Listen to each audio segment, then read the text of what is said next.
Hello, it is Lakia Christine coming to you like the 10th time on my YouTube channel to say, here I am.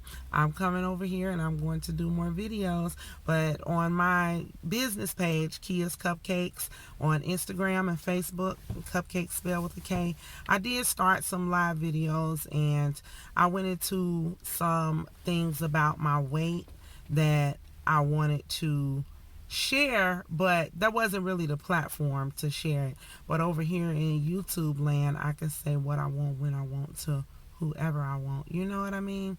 And so I was just talking about why I started a vegan baked goods business and how I went vegan for 5 months in 2017. So you could check out this video over there on that side. But one of the things I mentioned was how I've been battling my weight for pretty much my whole life.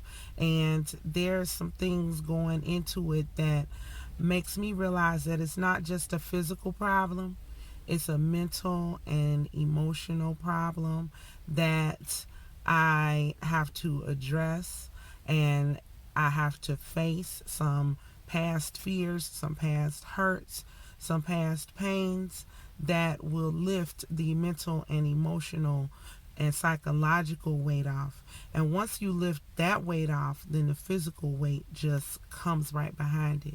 If you are an emotional eater, which I am, if you are just, you've developed this habit of going to food and you've created a relationship with food that you're not eating it to live, you're living to eat it. And I know you've heard that term. Don't live to eat, eat to live.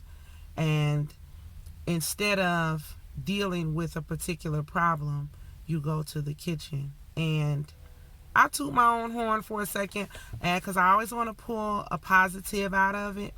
And my relationship with food, the positive thing that came out of it is I became an excellent cook. And that I am. I'm an excellent cook because cooking is therapy for me. It's therapeutic. And I go into the kitchen and I create new flavors and new recipes, and I just, I'm fascinated with making art from food, and not necessarily visual art, but just the dish in itself, the way that it tastes and the texture of it and the different profiles. And it's just, I just, just go in and create. So it sparked creativity in me that is growing into a thriving business that is ultimately going to pay me and give me a fulfilling career. But it started from pain, y'all. It started from pain, and it started from heartache. It started from using food as a crutch. You, instead of addressing issues, like in my past, I've had to deal with feelings of abandonment and loneliness because my dad, he was incarcerated for the first 12 years of my life. I'm looked at my dad in a blue shirt, and he was an addict, and he'll talk about it, you know, because he's overcome that particular addiction. And my mom, it caused my mom, she's no saint, but it caused her to have to work harder because she was a single mom. So, what comes with working harder and being, playing the roles of both parents, she didn't always have the time that I needed her to be with me. She was working lots and lots of hours, and then you're tired from that, and you get cranky, and you have stress, and all that sort of thing. And I was raised around I was raised with my grandparents, and that was really good. Like, I was able to get that grandma granddad love, which I'm eternally grateful for.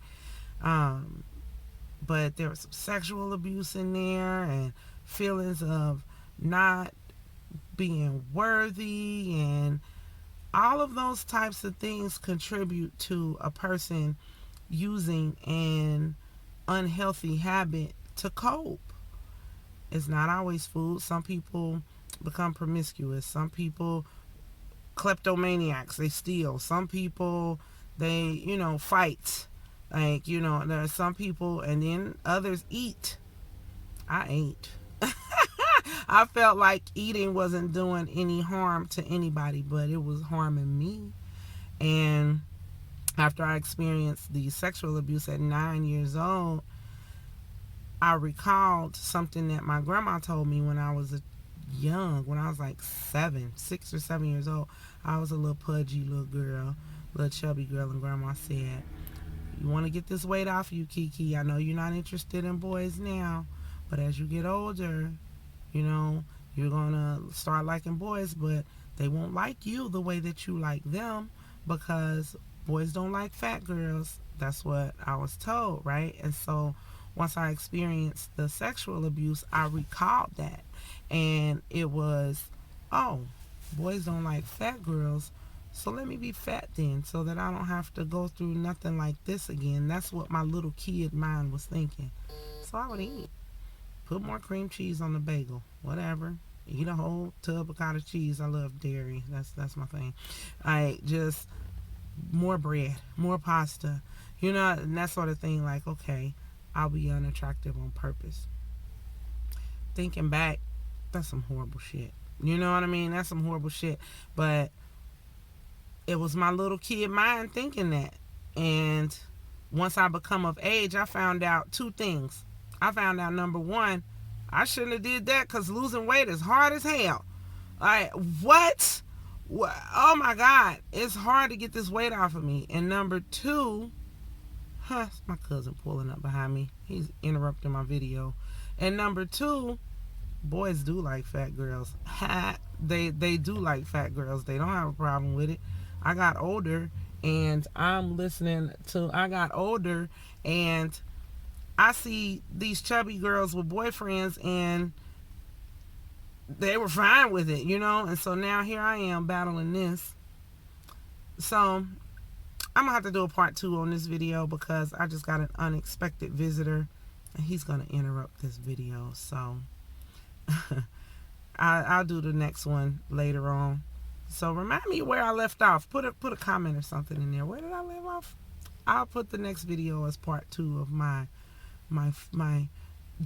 journey of a fat vegan. Because I'm going vegan now. But when you look at me, you're like, vegan? You don't look like no vegan.